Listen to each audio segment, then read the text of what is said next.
Holidays-nale, அது நம்ம GT Holidays தான். South India's #1 travel brand. VVD, 8 years of legacy in consumer goods. ஆச்சி கொழுக்கட்டை மாவு வந்தாச்சு.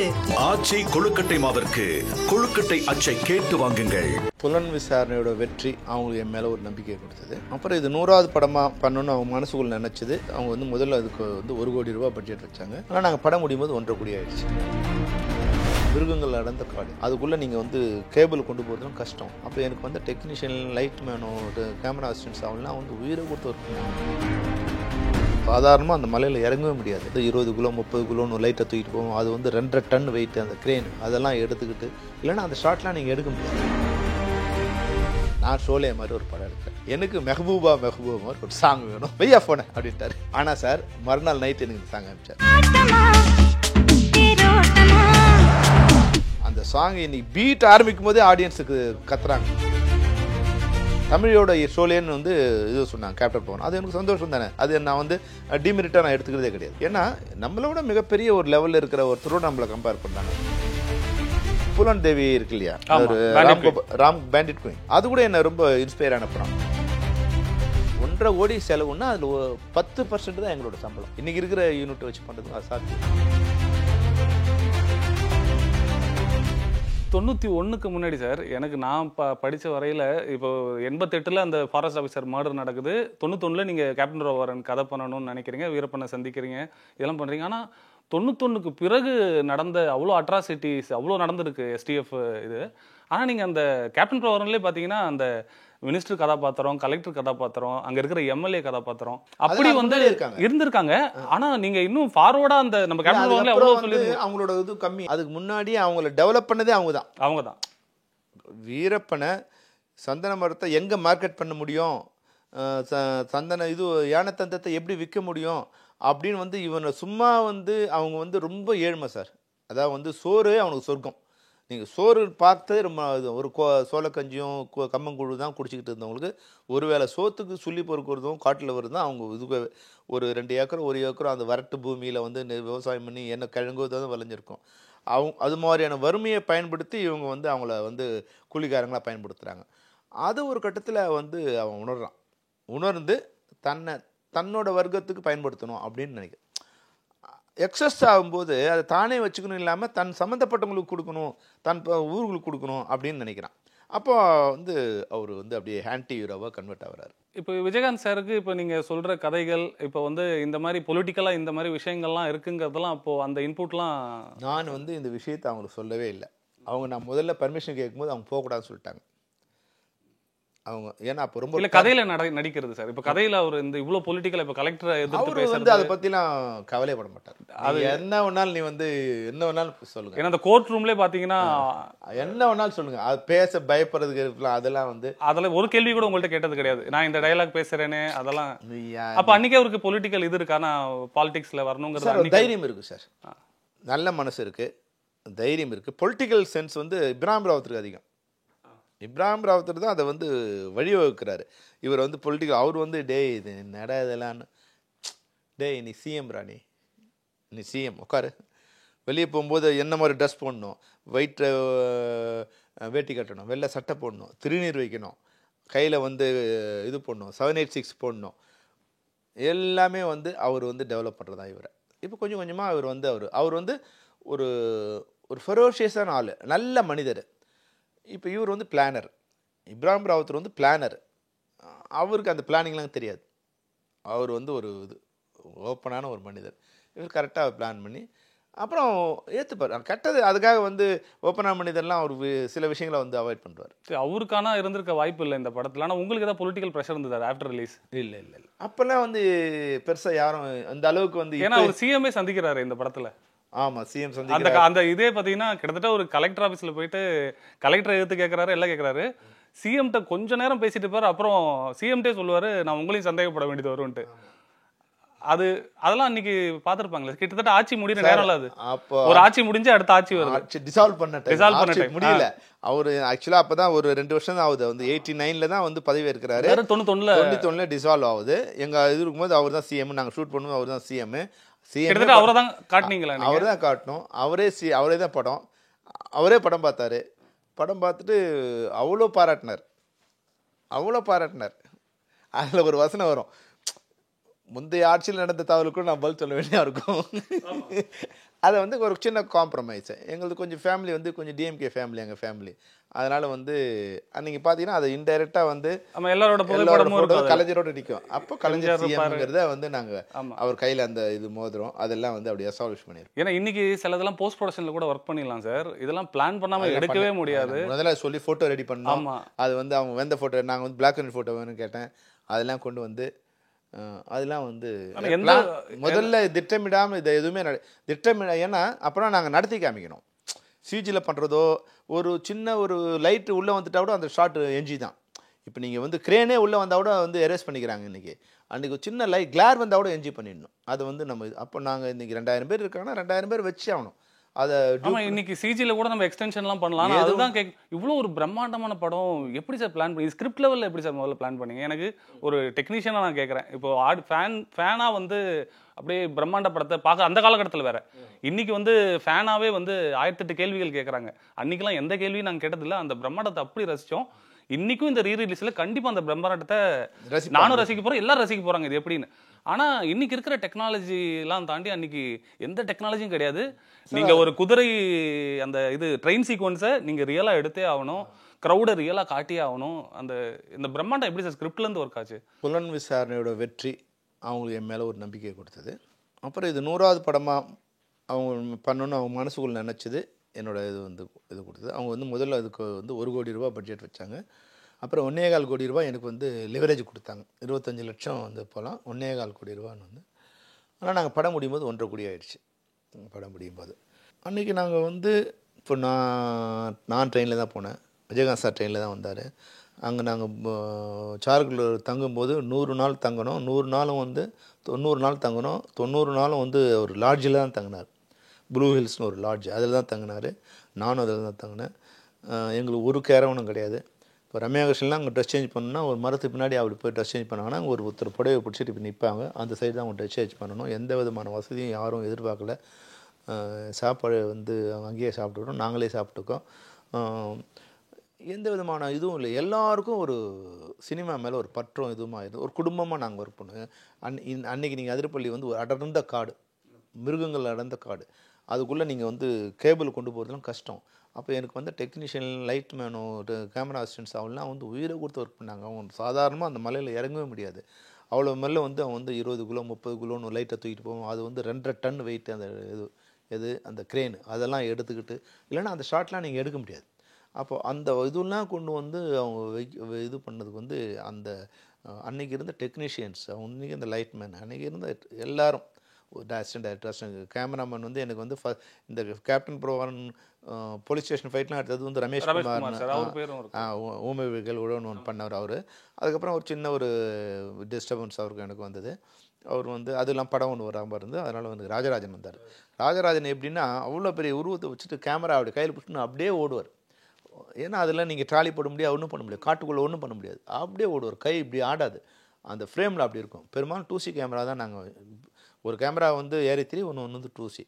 அப்போது இது மாதிரி ஒர்க்கெல்லாம் 2C கேமராவிலே நாங்கள் வந்து ஒர்க் பண்ணியிருப்போம். அப்போது அது மாதிரி எல்லாரோட இப்போது நீங்கள் இன்னொரு விஷயம் என்னென்னா 1.5 கோடி பட்ஜெட்டு. அதில் வந்து விஜயகாந்த், ரூபினி, ரம்யா கிருஷ்ணன், மன்சூர் அலிகான், ஆர்கே செல்வமணி, ராஜராஜன், லியாகத் அலிகான், ஜே.கே., ஜெயச்சந்திரன், இளையராஜா, இவங்க எல்லாரோட சம்பளம் சேர்த்து எவ்வளோ தெரியுமா வந்தது? 15 லட்சம் ரூபா. அப்போ நாங்கள் வந்து அப்படியே நாங்கள் சம்பளமாக எடுத்துக்கல. நாங்கள் அந்த 1.5 கோடி செலவுன்னா அதில் 10% தான் எங்களோட சம்பளம். அப்போ 90% நாங்கள் அது போனோம். எங்களுடைய அவுட் சைட் ஸ்க்ரீனுங்கிறதுக்கு எந்த செலவுமே இருக்காது. எல்லாம் அம்பாஸ்டர் காரில் தான் வந்தாங்க. ஒரு கேரவனும் கிடையாது. இப்போ 90 நாள் ஒரு லேடி ஆர்டிஸ்ட் வந்து கேரவன் இல்லாமல் ஒரு காட்டுக்குள்ளே எப்படி இருப்பாங்க? சுற்றி 500 பேர் ஜென்ஸ் இருக்காங்க. அவங்களுடைய பர்சனல் இதெல்லாம் இயற்கை இதுக்கெலாம் எங்கே இது பண்ணுவாங்க? அப்படிலாம் எல்லாத்தையும் நாங்கள் அட்ஜஸ்ட் பண்ணிட்டு அது மாதிரி தான். இன்றைக்கி அது மாதிரி இல்லை.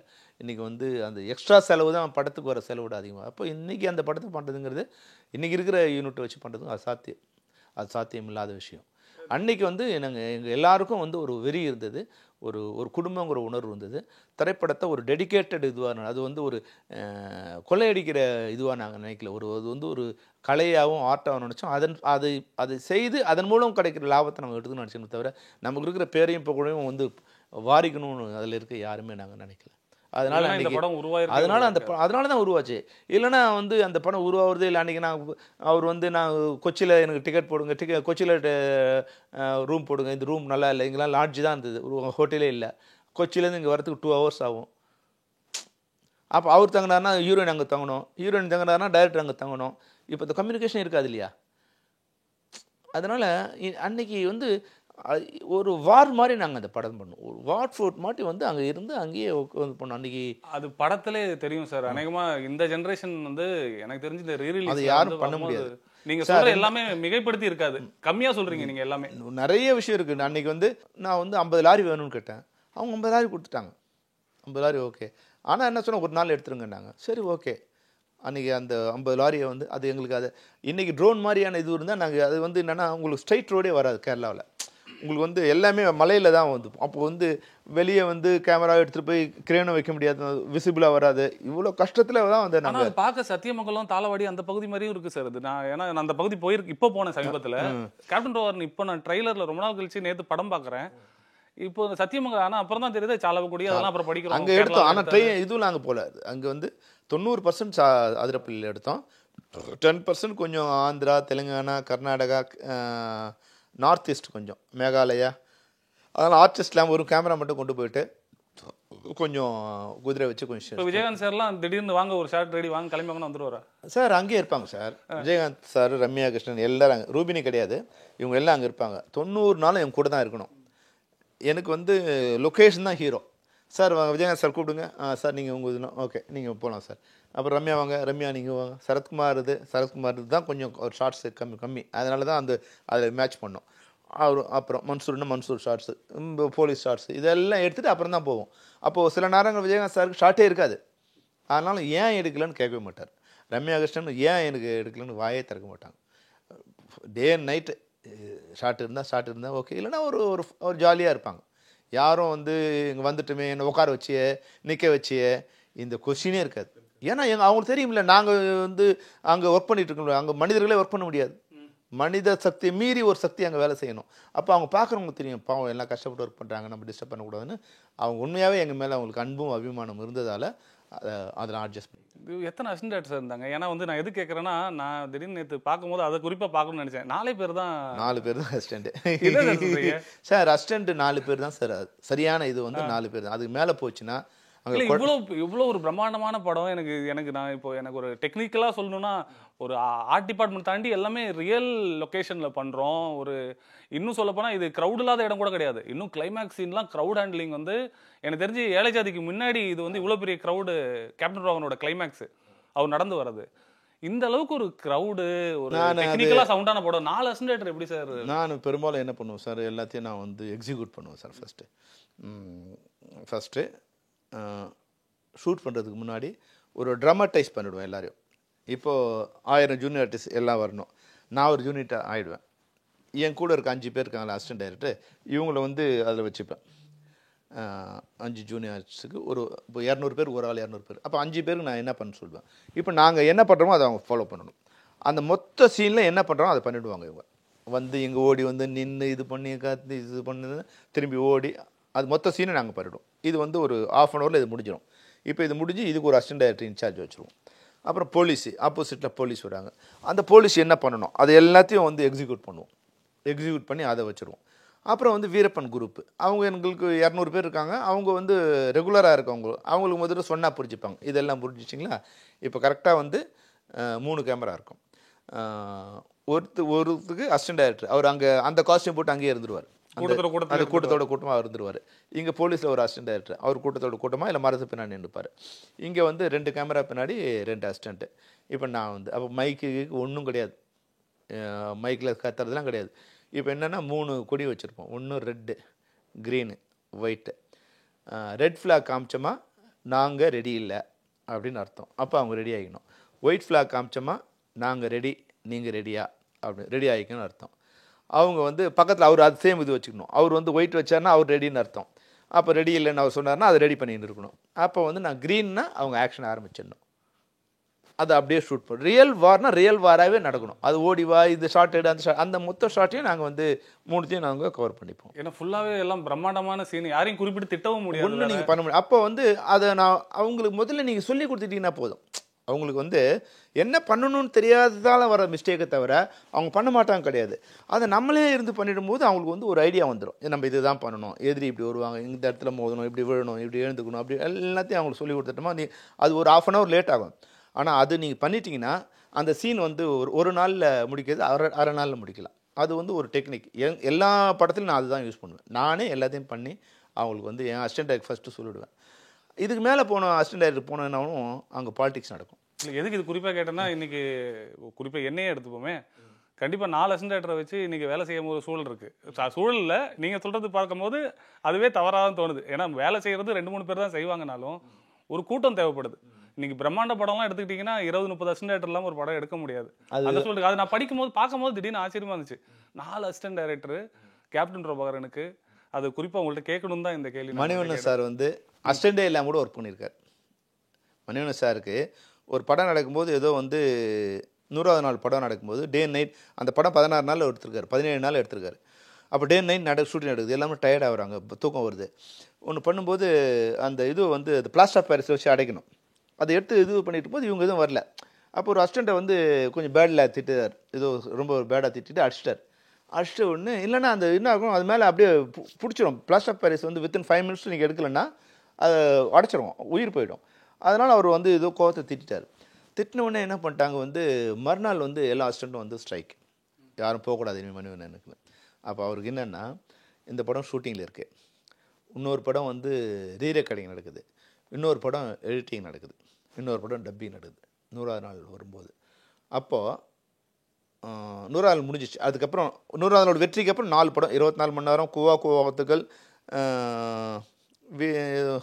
இது 4 படம் ஷூட்டிங். இந்த 4 படத்தில் அன்பின் முகவரி ஒரு படம், எல்லாமே யாரும் வரல. இப்போ இவர் என்ன பண்ணுறாரு, காலையில் வந்து 4 மணிக்கு எழுந்து நேராக வந்து எடிட்டிங் போகிறாரு. 4 to 7 எடிட்டிங், டப்பிங் போகிறாரு. 7 to 9 டப்பிங், எடிட்டிங் ஏவிஎம் கார்டனில் துரை வந்து அவர்கிட்ட எல்லாத்தையும் சொல்கிறாரு. முடிச்சுட்டு அங்கேருந்து அப்படியே ஷூட்டிங் போகிறாரு. 9 to 6 ஷூட்டிங்கு. பிரேக்கில் வந்து ரீரெக்கார்டிங் வராரு, ரீரெக்கார்டிங் என்னென்ன வேணும் அதை சொல்கிறாரு. முடிச்சுட்டு 6 மணிக்கு மறுபடியும் எடிட்டிங் வராரு, டப்பிங் பார்த்து எடிட்டிங் வராரு. நைட்டு 11 மணிக்கு எடிட் பண்ணி மறுநாள் ரீரெக்கார்டிங் கொடுத்து போகிறார். எவ்வளோ நாள் பண்ணுறாரு? 15 நாள் பண்ணுறாரு தனியாக. அப்போ அசிஸ்டன்ட் டைரக்டர் இனிமேல் நம்ம இல்லாமல் கூட அந்த நாள் பண்ணுவான்னு ஒருத்தர் ஜாயின் பண்ணுறாங்க. அப்போது அது வந்து இவங்க சொல்கிறாங்க. அப்போ வந்து எனக்கு அது நான்ங்கிறது இல்லை, அப்போ நம்ம ரெடி ஆகிக்கணும் அப்படிங்கிறது ஒன்று. அப்புறம் ஆள் குறைய வேலை அதிகமாகும் அப்படிங்கிறது என்னோடய நம்பிக்கை. எல்லா இடத்துலையுமே அதாவது வந்து வேலை அதிகமாகும், ஆனால் பொறுப்பு அதிகமாகும். அவன் பண்ணுவான் அப்படின்னு நீங்கள் இருப்பீங்க. 2 பேர் இருந்தால் நீ பண்ணுவேன் நான் நினைப்பேன், நான் பண்ணுவேன் நீ நினைப்பேன். 2 பேரும் ஒரு வேலையை 2 பேர் செய்வோம், ஒரு வேலையை 2 பேருமே செய்ய மாட்டோம். அப்போ அதனால் வந்து நான் இப்போ படம் பண்ணால் கூட 4 இல்லை 5 பேருக்கு மேலே அங்கே வச்சுக்க. எவ்வளோ நான் பாகுபலியே பண்ணாலும் நான் அவ்வளோ பேர் தான், 5 என்னோடய அசிஸ்டன்ட் 5 பேர் தான், அதுக்கு மேலே வச்சுக்க மாட்டேன். இப்போ இளையராஜா சார் இந்த படத்துக்கு எவ்வளோ வந்து முக்கியங்கிறது தெரியும். ஆனால் எனக்கு என்ன கேள்வினா, 2 பாட்டு தான் கம்போஸ் பண்ணிங்களா படத்துக்கு? ஆமாம். பிளானாகவே 2 கூட இல்லைன்னு நான் சொல்லிட்டேன். அவர் சொல்லிட்டார், 2 பாட்டாவது வச்சாகணும், கேசட் போடணும், 2 பாட்டாவது வச்சாகணும் அப்படின்னாரு. ஏன்னா அப்போ அவங்க இதுவில் இருக்குது. அதனால் வந்து சரி ஓகே 2 பாட்டு.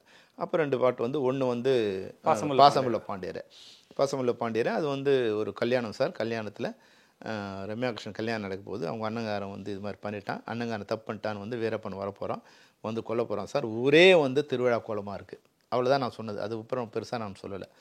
அப்புறம் இது வந்து சார் கிளைமேக்ஸ் முன்னாடி ஒரு சாங் வச்சுக்கலாம் சார். வீரப்பனை சுற்றி வேலைக்கு போலீஸ் பிளான் பண்ணுது, வீரப்பன் வந்து மாட்டிக்கிட்டான்னு ஆடியன்ஸ் நினைக்க போகிறாங்க. ஆனால் வீரப்பன் எல்லாரையும் கொண்டு அங்கே எஸ்கேப் பண்ணுறேன். இதில் வந்து ஒரு சாங் வேணும். பாசமுள்ள பாண்டியரை போட்டார். அது முதல்ல கொடுக்கல எனக்கு, ஏன்னா அது அப்புறமா தான் ஷூட்டு. சென்னையில் ஷூட் பண்ணோம், அது திருவடி சூலத்தில் மேட்ச் பண்ணி. இந்த சாங் மட்டும் வேறு ஒரு சாங் அமைச்சிருந்தார். அந்த சாங் வந்து யூஸ்வலான கிளைமேக்ஸ் முன்னாடி ஒரு ஃபாஸ்ட் ரிதமில் இருக்கும் இல்லையா, ஒரு மெலோடி இருக்குது, ஆனால் ஃபாஸ்ட்டாக வந்துருக்கு, கரெக்டுன்னு போகுது. எனக்கு கொஞ்சம் ஸ்லோவாக தேவைப்படுது. அப்போ வந்து அது கேட்டால் எனக்கு வந்து கேட்ச் ஆகலை. விஜயகாந்த் சார்ட்டு சொன்னேன். ஸ்பாட்ல இருந்து கேட்குறீங்க? ஆமாம், நான் என்ன ரெக்கார்ட் பண்ணும்போது நான் இல்லை. ஆக்சுவலாக அந்த இதில் ஷூட்டிங் நடக்குது, ஆண்டிப்பட்டி கணவாயில் அந்த ட்ரெயின் சேஸ் எடுத்துக்கிட்டு இருக்கோம். அப்போது நடந்துட்டு அப்போ நைட்டு ஃப்ரீயாக இருக்கிறதால நைட்டை இது எடுத்துடலாம் இந்த சாங். அப்போ விஜயகாந்த் சார் அதில் இல்லை, அதனால் அப்படியே நைட்டு இந்த சாங் எடுத்துடலாம் அப்படின்னு பிளான் பண்ணுறோம். ஏன்னா நாங்கள் பொங்கல் ரிலீஸ் பண்ணுறதுக்காக நம்ம முயற்சியில் இருக்கோம். அவர் அந்த பாட்டிலும் இல்லை, அந்த லைட் ஹெட்லைட் அது வேறு தனியாக எடுத்தது அதில் மேட்ச் பண்ணோம். அதனால் வந்து சரி ஓகேன்ட்டு அது கும்பக்கரையில் எடுத்தோம். ஆண்டிப்பட்டிலேருந்து அது கும்பக்கரை மதுரை வந்து போனோம். அவர் சொல்லிட்டார், நான் போய் விஜயகாந்த் இளையராஜெல்லாம் ஐயோ தம்பி சொல்லுமணி அதெல்லாம் நான் சொல்ல முடியாது பாடினார். அவர் கோச்சிப்பார் பாடினார். சரி ராவத்தருக்கு சொன்னேன், அவர் எடுத்துகிட்டுப்பா, அது நான் அண்ணன் படத்தில் பாட்டுலாம் யார் பார்க்குறாங்கப்பா, நீ எடுத்துகிட்டுப்பா, அவர்கிட்ட போய் யார் பேசுறது, இப்போ நல்லா இல்லைன்னு ஒரு பாட்டை சொல்ல முடியுமா நம்ம போய். நான் சொன்னேன் இல்லை சார், அப்போ நீயே பேசிக்கிட்டாங்க. அப்புறம் நைட்டு இப்போ இதுலாம் கிடையாதுல்ல உங்களுக்கு எஸ்டிடி அது மாதிரி இதுவும், அதில் நம்ம ட்ரங்க் கால் புக் பண்ணணும், லைட்னிங் கால் புக் பண்ணி அவர் வீரக்கணி நடந்துட்டு இருக்காது ஒரு படத்துக்கு. அப்புறம் வந்து அவர் வந்து பேசினார், என்னப்பா என்னையா அப்படின்னாரு. அவர் வந்து என்னை ஒரு ரொம்ப ரொம்ப உரிமை எடுத்துப்பார். நான் ஒரு குழந்தை மாதிரியே என்ன ட்ரீட் பண்ணுவேன், ஒரு பையன் மாதிரி தான் ட்ரீட் பண்ணுவேன், ஒரு டைரக்டர் மாதிரி ட்ரீட் பண்ண மாட்டார் இப்போ கூட. அப்படி சார் அந்த பாட்டு சரியில்லை சார், அவருக்கு சரணுக்கும் நேரில் இல்லை ஃபோனில் சரணுக்கும் வந்துச்சு. யோ ரெக்கார்ட் பண்ணும்போது யாரும் இருக்க மாட்டீங்க, பாட்டு சரியில்லைங்கிறீங்களா, யோ எடியா நீ இன்னொருலாம் இப்போ இருக்கிறதுல அதெல்லாம் ஒன்றும் பண்ண முடியாது அப்படின்னார். யோன்னா அந்த இந்த செல்லமா யோன்னு வரும் இல்லையா, அந்த இதுல சொல்றாரு. ஏன்னா ஏற்கனவே புலன் விசாரணையில ஆமா நாங்க பாட்டை நீங்க யூஸ் பண்ணல, ஒரு அட்டாச்மெண்ட் ஆயிட்டோம். இப்போ வந்து அவருக்கு என் மேல ரொம்ப ஒரு பிரியம் ஆயிடுச்சு அவருக்கு என் மேல. ஏன்னா நிறைய உதவி பண்ணார், அவருக்கு எனக்கு நிறைய உதவி பண்ணியிருக்காரு. அப்புறம் வந்து சரி ஓகே பண்ண. இப்போ சார் எனக்கே பிடிக்கலன்னா ஆடியன்ஸ் எப்படி சார் அந்த சாங்கை பார்க்க போகிறாங்க, அவர் பிடிச்சி எடுத்தாவே படம் ஆடியன்ஸ் பார்க்கறது கஷ்டமாக இருக்குது, இதில் பிடிக்காமல் ஒரு சாங் எடுத்தால் அது சரியாக வராது சார், நான் பாட்டு எடுக்க மாட்டேன் சார். யோ நீ எடுக்காடி போயா என்ன, சரிங்க சார் அப்படின்ட்டு நான் ஓகேன்னு சொல்லணும்னு நினச்சார். சரிங்க சார் என்ன, யோ என்னதான் உனக்கு அப்படின்னாரு. சார் எனக்கு அதெல்லாம் தெரியாது சார், நான் ஷோலே மாதிரி ஒரு படம் எடுக்கிறேன், எனக்கு மெஹபூபா மாதிரி ஒரு சாங் வேணும், வெய்யா போனேன் அப்படின்ட்டார். இன்னொன்று சொன்னால் அவர் கோவம் வந்துடும், வெய்யா போனாரு வச்சுட்டார். நான் வைக்கல, அவர் வச்சுட்டார். ஆனால் சார் மறுநாள் நைட் எனக்கு இந்த சாங் அனுப்பிச்சார். ஸ்பாட்டில் இருக்கும்போது அவரே டியூன் பண்ணி அவர் டேப் மறுநாள் ஈவினிங் ஃப்ளைட்டில் வந்து மறுநாள் அன்றைக்கி நைட்டுக்கு அவர் வந்து டியூன் பண்ணி மார்னிங் கம்போஸ் பண்ணி மார்னிங் ரெக்கார்ட் பண்ணி ஈவினிங் வாய்ஸ் மிக்ஸ் பண்ணி ஈவினிங் ஃப்ளைட்டில் மதுரைக்கு அமிச்சு மதுரையிலேருந்து எனக்கு இதுக்கு வந்துச்சு. அதுதான் ஆட்டமா தேர். அப்போ சொல்லலாம் தான் வாய்ஸ் இருக்காது. இருக்கு. ஏன்னா அந்த பாட்டு இன்னி வரைக்கும் அந்த ஆட்டமா தேரோட நீங்க அந்த சாங் இன்னைக்கு பீட் ஆரம்பிக்கும் போதே ஆடியன்ஸுக்கு கத்துறாங்க, பீட்ஸ் ஆரம்பிக்கும் போதே கத்துறாங்க. ஏன்னா இன்னைக்கு இந்த ஹுக் லைனுக்குலாம் இந்த ரீல்ஸ் எல்லாம் போடுறாங்க. இப்ப இருந்து ஆட்டமா தேரோட்டமோட ஹுக் லைன் எல்லாம் பெரிய ரீல்ஸ் இருக்கிற. அதனால அதான் சொன்னார் அவர், இந்த கார்த்திக் வந்து இந்த படத்தை இது ரிலீஸ் பண்ணுறாருல, அவர் சொன்னார் சார் இது வந்து 60,000 பேர் இதை ஷேர் பண்ணியிருக்காங்க சார், யாருக்கு 1 கோடி பேர் வந்து நம்ம ட்ரெய்லரை வந்து பார்த்துருக்காங்க. இப்போ கூட ஒரு லான்ச்சில் வந்து ரவிமரியா சார் சொல்லியிருப்பாரு, உங்கள்கிட்ட அடுத்து புஷ்பா மாதிரின்ட்டு. ஆனால் எனக்கு என்னன்னா இப்போவே இல்லை, எனக்கு கேப்டன் ரோவர், நான் புஷ்பா பார்த்துட்டு இருக்கும் போது எனக்கு ஞாபகம் வந்தது கேப்டன் ரோவர். ஏன்னா அந்த கட்டை உருண்டு போகிறது, அதை கடத்துறது, இதெல்லாமே நீங்கள் வந்து அந்த லாரியில் எடுக்கிறது, அந்த குடோனில் அடுக்கி வச்சிருக்குது, அந்த வுட்டில் வர்றது, ஆற்றுல தண்ணி போகிறது, தலைமையில் சுமந்து வர்றது, ட்ரிக் பண்ணி இவன் வந்து எப்படி போவான், இதில் வந்து வில்லன் ஜெயிப்பான் புஷ்பாவில், அதில் ஹீரோ ஜெயிப்பார். வில்லன் அதை பிளான் பண்ணி வேறு வழியாக கொண்டு போகும்போது அதை வந்து எப்படி கொண்டு போகிறது, எப்படி இப்போ இதில் கூட வந்து ஷூட் பண்ணால் எனக்கு தெரிஞ்சிடுச்சின்னு சொல்வார், அதில் வந்து நான் 3ஆவது ஷூட் பண்ணால் அவன் உங்களுக்கு கண்டுபிடிச்சிட்டான் அப்படின்னு சொல்லி பில்லி சிவன் சொல்வார். அது வந்து அது ஒரு தவறு இல்லை. இல்லை சார், குறிப்பாக நான் புஷ்பானே சொல்லலை, இல்லை கேப்டன் ரோவானுக்கு அப்புறம் நிறைய பேர் இன்ஸ்பயர் ஆயிருக்காங்கன்னு சொல்லுவாங்க. இப்போ அது தவறு. ஏன்னா தமிழோட ஷோலேன்னு வந்து இது சொன்னாங்க கேப்டன் பவன், அது எனக்கு சந்தோஷம் தானே, அது நான் வந்து டிமெரிட்டாக நான் எடுத்துக்கிறதே கிடையாது. ஏன்னா நம்மளோட மிகப்பெரிய ஒரு லெவலில் இருக்கிற ஒருத்தரோட நம்மளை கம்பேர் பண்ணுறாங்க. இன்றைக்கி வந்து நீங்கள் இதனோட டேக்லைன் வச்சுங்க, கூலியோட டேக்லைன் எடுங்க, வைரலாக ஏதோ ஒன்று வருது. கூலியோட டேக்லைன், நண்பர் 2 பேர் நண்பர், ஒரு நண்பர் வந்து கொன்னுட்டாங்க, அந்த நண்பரோட மரணத்துக்கு பழிவாங்க ரஜினிகாந்த் வந்து பழி வாங்குறார், அவ்வளோதான். இதில் சரத்குமாரும் விஜயகாந்த் நண்பர்கள் ஒருத்தர் காணாமல் போயிட்டான், அவருக்கு காணாமல் போயிட்டான்னா கொன்னுட்டானா தெரியாது, அது கொன்னவனை பழிவாங்க விஜயகாந்த் வர்றார். அது இது ஒன்று தான். ஆனால் அதனோட இது வந்து எல்லா படத்துக்கும் நீ பொறுத்தலாம். நான் அந்த கூலியோட எந்த மாதிரி இருக்குன்னு நான் சொல்லக்கூடாது. ஏன்னா இது பேஸ், இது ஒரு நார்மல் பேஸ். இந்த பேஸில் இல்லை சார் ஆர்கன் உங்களுக்கு புலனு சார் மாதிரி அது இருக்குன்னு அப்படின்னா கோமாவிலேருந்து தான் நான் எடுத்தேன். கோமா படம் வந்து ஆனா என்ன எடுத்தாலும் சார் நீங்க இன்ஸ்பயர் ஆகுறீங்க. எடுத்தேன்னு சொல்றது நான் இப்படி எடுத்தேன் இன்ஸ்பயர் ஆகுறீங்க. வந்து நான் வந்து இப்போ நான் அதான் ஏற்கனவே சொன்னேன். நான் இப்போ 2 4ன்னு கற்றுக் கொடுத்தது யார்? 2ஆம் கிளாஸ் வாத்தியாரோ 1ஆம் கிளாஸ் வாத்தியாரோ.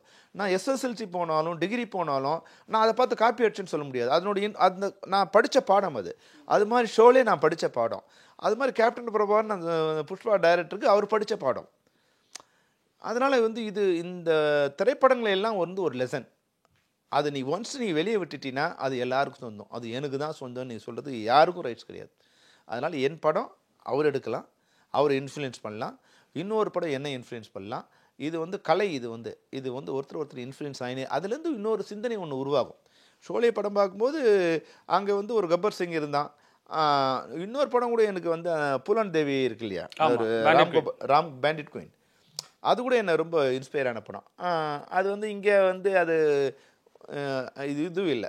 இங்கே வந்து உங்களுக்கு வந்து அது போல் ஒரு அது என்ன பேஸாக இங்கே இல்லை. அதனால் எடுத்து அது ஒரு கதையாக தெரியும் தவிர ஒரிஜினலாக தெரியாது. அதனால் நான் அதை டச் பண்ணல. ஆனால் கேப்டன் இது வந்து நான் வந்து கேப்டன் வார் 2 பண்ணணும் அப்படின்னு நான் வந்து ஒரு பிளான் பண்ணி ஆரம்பித்தேன். அதுதான் ஆப்ரேஷன் வீரப்பனா சார்? இல்லை, அது வந்து செம்மரக்கட்டைன்னு பேர். எனக்கு வந்து இந்த சந்திரபாபு நாயுடு ஆட்சியில் வந்து அவர் முன்னாடி இருக்கும்போது ஒரு 20 தமிழர்களை வந்து ஷூட் பண்ணி கொண்டுட்டாங்க. அதை நான் வந்து இன்வெஸ்டிகேட் பண்ணேன். அதில் வந்து ரொம்ப அட்டூழியம் பண்ணியிருக்காங்க அந்த போலீஸும் இதுவும். அது கவர்மெண்ட்டே வந்து ஒரு அநியாயம் பண்ணியிருக்கு. அது த்ரெட்டு கொடுக்கணுன்ட்டு அப்படி வந்து உயிரோடு வந்து அவளை என்கவுண்டர் பண்ணியிருக்காங்க. அதாவது வந்து ஓட விட்டுலாம் இல்லை, நிற்க வச்சு. அப்போ எனக்கு அது வந்து ரொம்ப கோவம் வந்தது. அப்போ அதை பேஸ் பண்ணி நான் வந்து கேப்டன் பிரபாகரன் 2 செம்மரக்கட்டை கேப்டன் பிரபாகரன் 2 பண்ணலான்னு வந்து ஸ்டார்ட் பண்ணி அதை எல்லாம் ஒன்று ரெடி பண்ணிட்டு இருந்தேன். அப்போ வந்து அதை தான் ரவிமரியாலாம் வந்து டிஸ்கஷன்லாம் வந்தான். அவன் வந்து எல்லாம் ரெடி பண்ணி ஷூட் பண்ணுறதுக்கு ஆர்டிஸ்ட் ஃபைனலைஸ் பண்ணிட்டு இருந்தோம், யார் பண்ணலாம் என்ன அப்படின்னு வந்து பண்ணிட்டு இருக்கும்போது அது புஷ்பா அந்த அறிவிப்பு வந்தது. அதை பார்த்தா எனக்கு இது மாதிரி இருந்தது.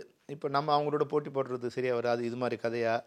ஏன்னா அவங்க வந்து இப்போது அல்லு அர்ஜுன் ப்ளஸ்ஸு கம்பெனி எல்லாமே பிரம்மாண்டமாக பண்ணும்போது எனக்கு அதுக்கேற்ற ஒரு ஹீரோ இருந்தாலாவது நான் அதோட இது பண்ணலாம். அப்போ போய் அது நம்ம அவங்க கூட இது பண்ணி சரியாக பண்ண அதனால வந்து அதை நான் அப்படியே ஸ்டாப் பண்ணேன். இதோட இப்போ கேப்டன் பிரபாகரன் ரீரிலீஸோட நிப்பாட்டாமல் எங்களுக்கு அடுத்து உடனே எப்போ சார்? ஏன்னா நான் முன்னாடியே சொன்ன மாதிரி நீங்கள் முன்னாடியுமே சரி எல்லாமே எடுத்து பார்த்தா டிலே இல்லை பிரச்சனை, சென்சார் போர்டு அது இதுன்ட்டு சிக்கலாகவே இருந்துட்டு இருந்திருக்கு. அதெல்லாம் உடச்சி அவ்வளோ ஒரு பொலிட்டிக்கலாகவும் ஒரு பிரம்மாண்டமான படம் கொடுத்த இயக்குனர் உங்களை வந்து எவ்வளோ கொண்டாடினாலும் பத்தாது. ஏன்னா இப்போ எங்களோட ஜேர்னியில் சரி ஒரு ஆஸ் அ ஃபேனாகவும் நான் சொல்கிறேன். இப்போ இந்த கேப்டன் பிரபாகரன், புலன் விசாரணை, செம்பருத்தி, இந்த உங்கள் கெரியரில் அரசியல் மக்களாட்சி எல்லாமே சொல்கிறேன். நீங்கள் டிலே பண்ணுறது வந்து அன்றைக்கி ரவிமரியாதை சொல்லும்போது இது வந்து யூனியன் அந்த இதில் டிலே பண்ணுறாங்க. எனக்கு அதுவாக தெரில. இன்றைக்கி அதை விட பொலிட்டிக்கலாக ஏகப்பட்ட பிரச்சனைகள் நீங்கள் பார்க்கலாம். அதுலேருந்து எது வேணாலும் நீங்கள் எடுக்கலாம். அதுக்காக வந்து பயங்கரமாக வெயிட் பண்ணுறோம். இதுக்கப்புறம் எந்த டிலேவும் இல்லாமல் சீக்கிரமாக ஒரு படம் எதிர்பார்க்கலாம். நிச்சயமாக உங்களோட விருப்பத்தையும் எல்லாரோட நண்பர்களோட விருப்பத்தையும் என் மனைவியும் குழந்தைகள் முதல்ல வந்து அப்பா நீ வந்து இன்னும் ஆர்கே சொல்லணும்னு யாருன்னு கேட்குறாங்கப்பா, தயவு செய்து நீங்கள் இப்போ ஒரு படம் பண்ணுப்பா. எல்லாம் கேட்குறவங்களாம் வயசானவங்க தான் வந்து தெரியுங்கிறாங்க. என் கூட படிக்கிறவங்களாம் உங்கள் அப்பா டைரக்டரா என்ன படம் பண்ணா கேட்குறாங்க அப்படின்னு. இப்போ அவங்களுக்காவது நான் ஒரு படம் பண்ணோம். இப்போ உங்களை மாதிரி நிறைய நண்பர்கள் வந்து உன்ன மாதிரி ஒரு டைரக்டர் மிஸ் ஆகக்கூடாதுங்கிறேன். எல்லாருக்காகவும் நான் விரைவில் வந்து ஒரு 2 ப்ராஜெக்ட் பிளான் பண்ணியிருக்கேன். ஒன்று மக்களாட்சி மாதிரி, இன்னொன்று கேப்டன் 2 வந்து விஜயகாந்த் சார் பையன் வச்சு பண்ணலாமான்னு ஒரு ஐடியா இருக்குது. ஏன்னா அந்த படைத்தலைவன் ஒரு படம் பார்த்தேன், அது சண்முக பாண்டியன் விஜயகாந்த் சார் பையன் நடித்தது. உண்மையாகவே அப்பா மாதிரியே இருக்காங்க. அப்படியே வந்து அவரோட ஹைட்டு அவரோட ஆக்ஷன் எல்லாம் பிரம்மாண்டமாக பண்ணுறான். அவனை வச்சு வந்து ஏன்னா எனக்கு கம்ஃபர்டபுளாக இருப்பான்னு நினைக்கிறேன். ஏன்னா அவனை வந்து குழந்தையா எனக்கு தெரியும், பையனாக எனக்கு தெரியும், வாலிபனாக தெரியும். அதனால் வந்து அவர் வச்சு சண்முக பாண்டியன் வச்சு ஒரு படம் பண்ணலாமான்னு ஒரு கேப்டன் பிரபாகரன் 2 அது அப்பா அவர் சின்ன ஒரு அப்பாவுக்கும் மகனுக்குமான ஒரு இதுவாக இருக்கும் அப்படின்னு வந்து ஒரு ஐடியா இருக்குது. அது விரைவில் சாத்தியப்படுத்துவோம். சீக்கிரமாக அடுத்த படத்தையும் முடிவு பண்ணி எங்களுக்கு சீக்கிரமாக சொல்லுங்கள். ரொம்ப நன்றி சார் உங்கள் நேரத்துக்கு. ரொம்ப நன்றி. உங்கள் எல்லாரோட சேர்ந்து சினி உலகத்துக்கும் உங்களுடைய நேயர்களுக்கும் ரசிகர்களுக்கும் சினி உலகத்தின் நிர்வாகத்துக்கும் என்னுடைய நன்றி. Holidays-நாலே அது நம்ம GT Holidays தான். South India's #1 travel brand. VVD 8 years of legacy in consumer goods. ஆச்சி கொழுக்கட்டை மாவு வந்தாச்சு. ஆச்சி கொழுக்கட்டை மாவிற்கு கொழுக்கட்டை அச்சை கேட்டு வாங்குங்கள்.